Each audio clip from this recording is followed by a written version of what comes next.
একটা ছবি লাগবো আমার।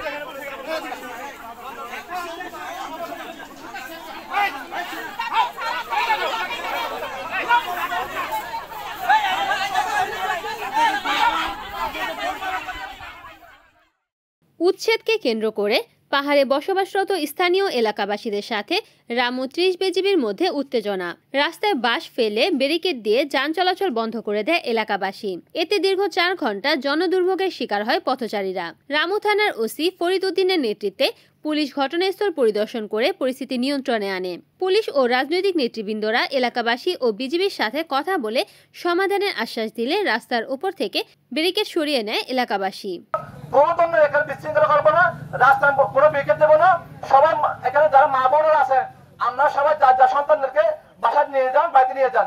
আমরা বলতে চাই, সামনে যদি বিজিবি যদি এই জায়গা যদি উচ্ছেদ করতে যদি ওনারা যদি পেয়ে থাকে, যদি বিজিবি যদি দরকার হয় এই জায়গা, তাহলে আমাদের রাজনৈতিক দলের সাথে কথাবার্তা বলে আলোচনা করে একটা সিদ্ধান্ত নেবেন বলে তারা আমাদের কাজ করেছেন।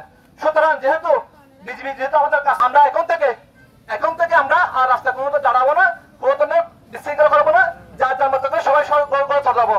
ঠিক আছে সবাই? না না, এখানে কোনো ধরনের গাছ কাটবে না, কোনো ধরনের কিছু হবে না, তারা আশ্বস্ত করেছেন। আমরা শান্তিপূর্ণ ভাবে আমরা যার যার ঘরের মধ্যে আমরা অবস্থান করবো, কোনো ধরনের বিশৃঙ্খলা করবো না। আমরা বিএনপি প্রতিনিধি এখানে এসেছি, আমরা আপনাদেরকে বলতে চাই সুন্দরভাবে সবাই এখান থেকে আমরা। ১৬ জুলাই সকাল ৯টার দিকে রামু মরিচা আরকান সড়কের নারকেল বাগান এলাকায় এই ঘটনা ঘটে। এলাকাবাসীরা জানান, তারা দীর্ঘ ৩৫ বছর ধরে এই জায়গায় বসবাস করে আসছে। হঠাৎ করে বিজিবির কিছু লোকজন এসে তাদের গাছ কেটে ফেলে এবং উচ্ছেদের চেষ্টা করে। মহিলারা গাছ না কাটার জন্য বাধা দিলে তাদেরকেও মারধর করা হয়। রামু ৩০ বিজিবির কর্নেল মহিউদ্দিন জানান, এলাকাবাসীর সাথে আমাদের কোনো বিরোধ নেই।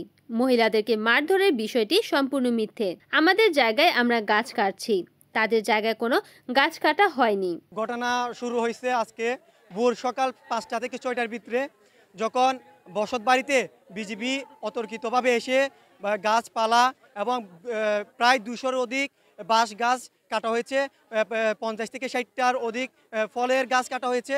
সেগুলো যখন বাধাগ্রস্ত করার জন্য মহিলারা গেছে, মহিলাদের গায়ে অতর্কিত অবস্থায় পুরুষ বিজিবি দ্বারা মহিলাদের উপরে লাঠিচার্জ করা হয়। এটি প্রায় ২০ লক্ষ রোহিঙ্গা এসে টাই নিতে পারে, তাহলে আমরা কি রোহিঙ্গার সাথে কম হয়েছি? আমরা তো রোহিঙ্গা না, আমরা তো জলের সাথে বাইচা আসি নাই। তাহলে কি আমরা সুষ্ঠু একটি নিরাপদ বিচার চাই এবং আমরা। Desk news, NN TV.